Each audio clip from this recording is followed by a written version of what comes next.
La lecture du communiqué du Conseil des ministres qui s'est tenu ce matin au palais de Koulouba sous la présidence du chef de l'État, Ibrahim Boubacar Keïta. À l'ouverture de la session, le Conseil des ministres a observé une minute de silence à la mémoire des 13 militaires français morts lors d'une opération antiterroriste dans le Liptako-Gourma le lundi dernier.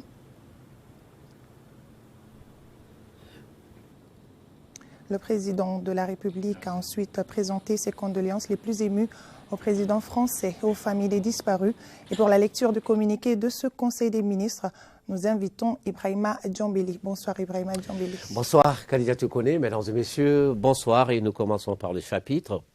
des mesures législatives et réglementaires. Sur le rapport du ministre de l'intégration africaine, le Conseil des ministres a adopté des projets de textes relatifs à la création, à l'organisation, aux modalités de fonctionnement et au cadre organique du Centre national pour la coordination du mécanisme d'alerte précoce et de réponse aux risques. La 45e session de la conférence des chefs d'État et de gouvernement de la CEDEAO tenue le 14 juillet 2014 à Accra au Ghana a recommandé la création dans chaque État membre d'un mécanisme d'alerte précoce pour gérer et régler les conflits locaux de faible intensité et renforcer l'architecture de paix et de sécurité. Le règlement C-REG 12-12-15 relatif à la mise en place de mécanismes nationaux d'alerte précoce et de réponse de la CEDEAO du 14 décembre 2015 prévoit un centre national de coordination dans chaque État membre. Dans ce cadre, le gouvernement a institué par décret 2016-06 PRM du 15 janvier 2016, relu par le décret 2017-950 PRM du 27 novembre 2017 auprès du Premier ministre, le mécanisme national d'alerte précoce et de réponse aux risques sécuritaires avec un organe permanent dénommé Centre national pour la coordination du mécanisme d'alerte précoce et de réponse aux risques CNAP. Le centre a pour mission, entre autres, de collecter, de centraliser, d'analyser les données et renseignements fournis par les autres services de l'État, les collectivités territoriales, les organisations de la société civile et toute autre source d'information, de produire et diffuser des notes, bulletins et rapports sur les risques identifiés. L'adoption du présent projet de texte vise à renforcer les capacités opérationnelles du centre. Au chapitre des communications, au titre du ministère de l'économie et des finances, le rapport du ministre de l'économie et des finances, le Conseil des ministres, a pris acte d'une communication écrite relative aux conclusions et recommandations de l'étude diagnostique de la cellule de contrôle et de surveillance des systèmes financiers décentralisés.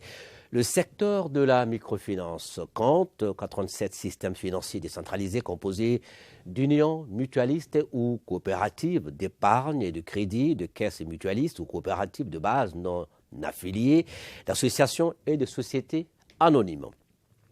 Les services financiers sont offerts à travers 905 agences ou guichets. Le secteur comprend 1 228 066 membres ou clients en septembre 2019. Le taux de dégradation du portefeuille est de 8% contre la norme communautaire de l'UEMOA qui est de 3%.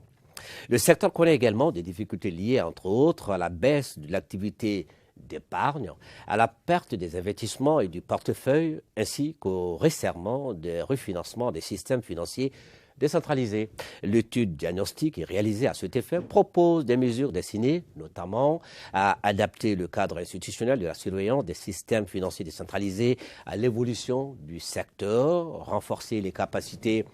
de la cellule de contrôle et de surveillance des systèmes financiers décentralisés pour un meilleur encadrement du secteur de la microfinance et anticiper les crises dans le secteur des systèmes financiers décentralisés. Au titre du ministère de l'Agriculture, sur le rapport du ministre de l'Agriculture, le Conseil des ministres a pris acte d'une communication écrite relative à la stratégie nationale de résilience à l'insécurité alimentaire et nutritionnelle dénommée Priorité Résilience Pays Mali et son plan d'action 2020-2024.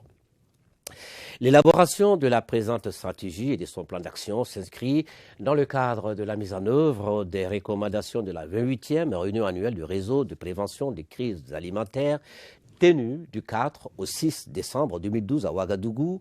au Burkina Faso. Le réseau de prévention des crises alimentaires créé en 1985 suite à la grave crise agricole et alimentaire des années 1984-1985 a pour vocation d'entretenir, mais également de renforcer la coordination et l'efficacité de la prévention et de la gestion des crises alimentaires. La stratégie définit la résilience comme la capacité des ménages, des familles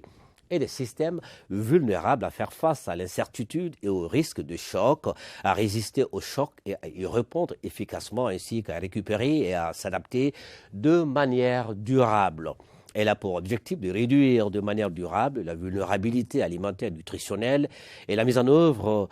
permettra, entre autres, de renforcer la résilience des populations à l'insécurité alimentaire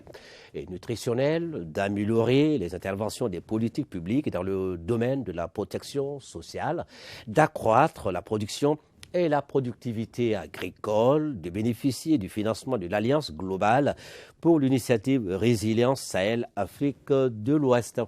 La stratégie nationale de résilience à l'insécurité alimentaire et nutritionnelle est assortie d'un plan d'action dont les financements seront assurés par l'État et les partenaires techniques